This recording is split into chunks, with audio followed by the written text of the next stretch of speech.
Welcome back to the channel. Today we're having another look at the Hyundai Kona, and would have looked at it originally back in October of 2023.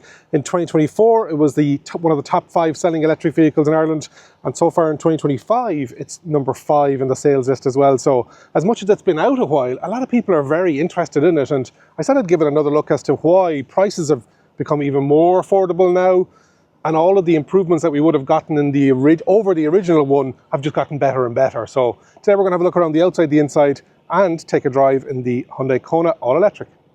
So you can see on the Platinum version, which is the upper level trim here in Ireland, you've got that horizon lamp. Otherwise the daytime running lights are from here to here. You've got the high-low beam modulating underneath. Comes in 7 different colours, and you can get it in 2-tone options as well. So if you wanted the black roof. Charging port, and this is the way you really know that it's the electric one, is on the front. And that's up to 11 kilowatt on AC, and then up to 100 kilowatt on DC, 10 to 80% in about 30 minutes. Comes in 2 battery sizes, and we'll talk about them in a bit. Front facing camera, this upper level trim has that 360-degree camera and blind spot option on it. You can see the pixels down here, and that grill for cooling the battery, and you've got your radar guided cruise control. Some gloss black around the frame there. It's aging well, I think. Comes in 17-inch wheels. I'll go around to the sunny side so you can see it. Actually, let's have a look in underneath the bonnet.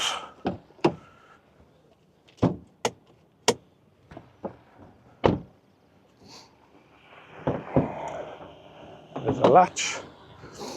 And you do have a frunk, small one for your cables.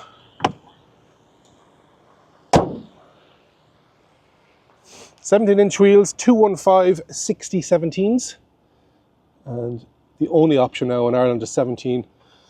Some gloss black stripes down along the side. Then you've got that body coloured cladding, and you've got some interesting creases that we would have seen that Zorro Z in the Ioniq 5 as well. Body coloured door housing with indicator and 360-degree camera. Small bit of chrome just along the bottom line, but that goes all the way up then and around. Some matte black B-pillar, some matte black roof rails as well. And then that swooping line comes all the way up to the back. You've got that high-level brake lamp. You've got the gloss black shark fin aerial window wiper. And then you've got that coast-to-coast tail light. And then Kona, Hyundai are all going to be the same, and the way you know the electric one is it's going to be written on the back, and it could be hybrid as well there. And you've got some more of that pixel design down along the bottom with some reflectors, and then that fog light down at the very bottom. You've got your reversing camera in there, 466 litres, and you can see there's a subfloor in there as well, so you can drop that down. You've got some shopping bag hooks, the ability to hold up the actual floor as well if you want to, and it's a 40-20-40 split in the rear, and not a power tailgate. You can see the handle up here.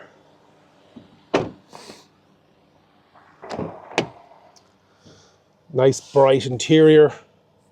I'll put down those windows when I'm in the front. You've got your 2 ISOFIX in the rear, and you've got armrest with cup holders built in, 3 full headrests, and 3 3-point seat belts. Nice perforated leather effect seats and a totally flat floor. That seat is set for me. I'm 6'2", 188 centimeters, about a centimeter in the knees, plenty of space in underneath. And this is where the original Kona was kind of lacking. It was tight, and so I'm sitting all the way up straight. I have about 2-3 centimeters. So yeah, good. In the center console, you've got your central vents, and then you've got 2 USB Type-Cs and a little cubby hole down here then as well. Some nets in behind the driver's seats, and they're hard, but they've sculpted it so that it's getting the maximum out of it. This lovely bright interior. Nice. Into the front, and before I forget, let's put down these windows. So the reason that the window in the rear didn't go down is because this was engaged. You've got your 4 front 2 are automatic up and down, central locking, your mirror on the door adjustment, and retractable. And so let's see how far that goes down. All the way down. Your little magnetic on the dash, like we see on the Ioniq 5 and the Inster. 12.3-inch screen for the driver, 12.3-inch infotainment screen with Android Auto and Apple CarPlay wirelessly. This is the upper level trim, so it does have head-up display. You've got your GSR2 sensor here. Left-hand side is lights and indicators down there. Right-hand side is wipers, and then also your gear mode selector, which is, you can see it on it there, drive, reverse, and then park is at the end. But when I go into reverse, I'll show you what it looks like. So we have all the options with regards to reversing camera. You can also do a 360, and you can spin that around. What I didn't notice is you can move the wheels, and the wheels will move on the actual 360 degree as well. Let's turn that off. And then you've got that bird's eye view, which is stitched together. 3-spoke steering wheel, and you've got the 4 pixels, which is Morse code for H, ... On the left-hand side is your menu selection, cruise control, distance to car in front, and then automatic lane highway driving assist. And then on the right-hand side is your different modes, your voice assistant, your shortcut button, your phone, and then your volume, etc., etc. Nice, lovely size. And you've got your regen paddles behind it that are all the way up, 4 levels, all the way up to I pedal, which is 1 pedal drive. Steering wheel is reach and rake down here. In and out, up and down. Then the actual infotainment screen as well is nice big wide tiles. So you've got your phone mirroring, which is Android Auto for me, voice memo, weather, calculator settings, and then you've got your sports, valet mode, but they're lovely big wide settings. Shortcut to satellite navigation and charging. You can put in your home and your work address. My podcast is on there at the moment. And then EV battery. And one thing that I like about this, you can actually precondition the battery then as well. You can set it for when you're leaving. What am I using my electricity for at the moment? Battery conditioning. You can activate it if the temperature is low and it's telling you there that the battery is low. Utility mode, because there is vehicle to load, apologies. Smart regeneration, and then plug and charge, which is ISO 15118. Which is always handy if the network that you're working with provides it. Over here you can see we're at, let me zoom in, fighting the sunshine this morning, over 2,400 kilometers on the clock since the last reset, and it's 18.1. And then I am, where is the ability to change the menu? Down here, and I can change it, yes. So current trip, let's go since charging, since I picked it up. 60 kilometers done, and I've been getting 14.9. Temperature outside, been around 15 degrees, so good efficiency. And with 88% battery left, I'm at 404 kilometers. This is the bigger battery.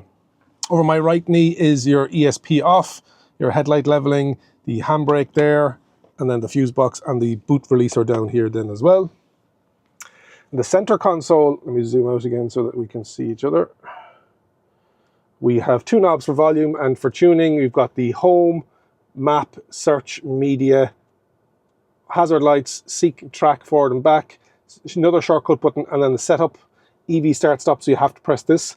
Keyless entry, but it is push button start. You've got the physical dual zone climate control HVAC with your rear demisters here, syncing left and right, air conditioning, turning it all off, automatic 3-stage recirculation, and then driver only, which is a nice one. And Hyundai always do a great job of that if there's only one person driving the car. Below that then is some USB-Cs. You can have it charging and data. You have another USB charger. You've got the Qi wireless. You can see if it is wirelessly charging. Let me show you what that looks like. And then it engages. And then you've got a 12 volt hidden in behind that there. Your wireless charging pad. Heated front seats.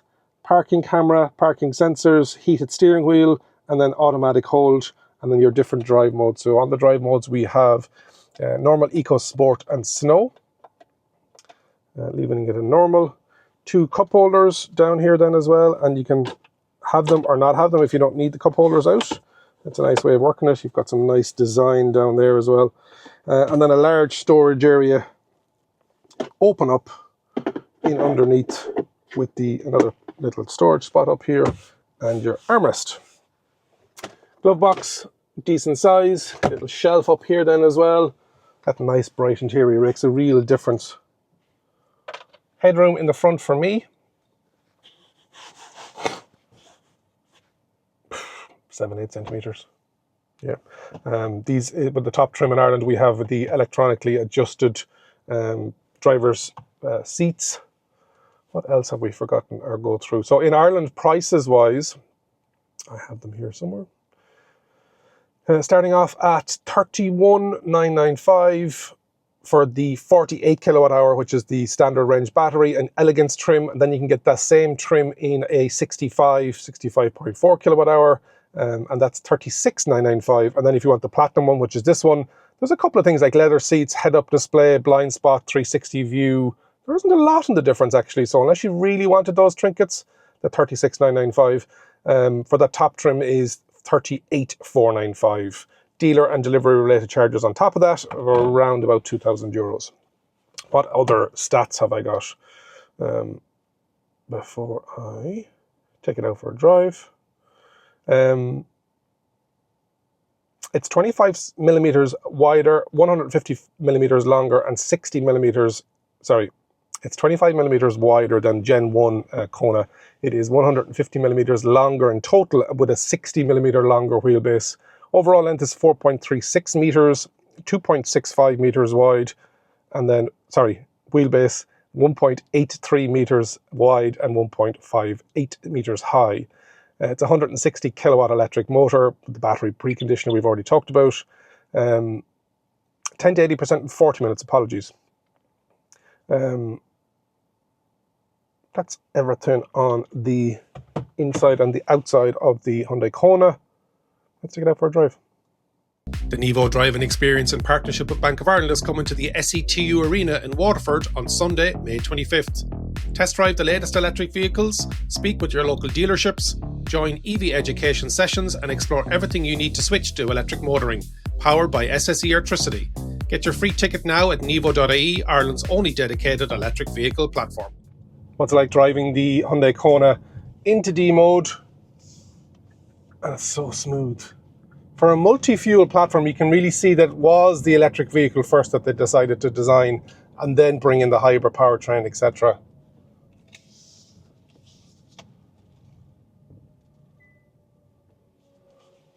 Couple of beeps and bongs, but not too many.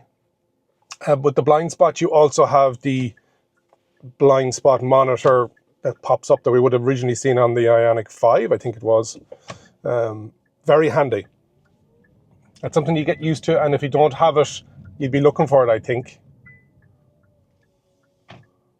So the beeps and bongs there are change of speed sign, speed zones.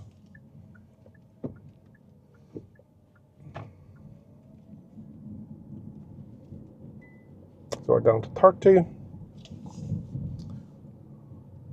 Yeah, lovely seating position, nice and high up. Steering feel is light, but not in a bad way. Seats are nice and comfortable.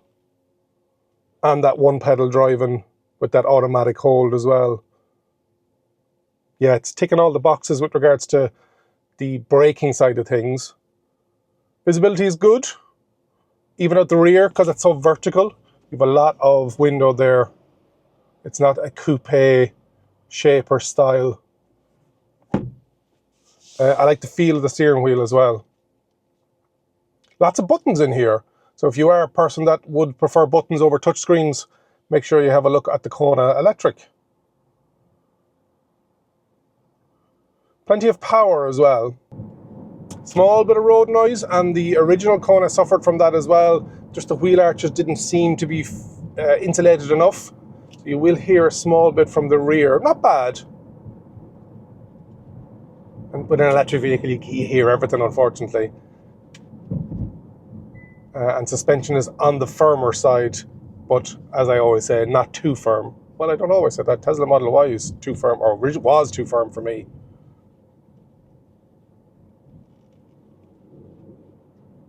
Yeah, it's a lovely car, either in town or out in the motorways. I drove it down on the M50 yesterday. And I'll put my hands up and admit it that I'd kind of forgotten about the Kona. And as I mentioned at the start of the video, the Irish customer hasn't forgotten about the Kona, because it's top 5 last year, top 5 again this year so far.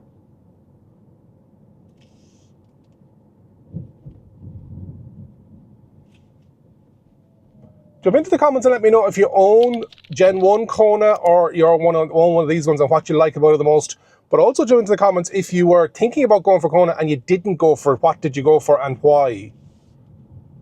A lot of people jump into the comments just to see what other people are saying and also learn from other drivers. It's always great me chatting about the Kona that I've had for a couple of hours, whereas a driver who has had it, an owner who has had it for weeks and months and years, they're going to have the lived experience with it. I do have a long-term loan press vehicle at the moment with the MG4, so that's going to give me a bit more of a understanding and feeling for living with a full electric vehicle, a new one. I have my own Peugeot Ion from 2013 with 160,000 kilometers on it. Hopefully you've enjoyed that second look, second drive of the Hyundai Kona, a car that, again, a lot of people haven't forgotten about. Hopefully you've enjoyed that second look, second drive of the all-electric Kona. If you haven't already subscribed to the channel, please do so. Hit the like button, leave a comment, and remember, if you think an EV is for you, leave it to me and I'll review. Thank you very much for watching.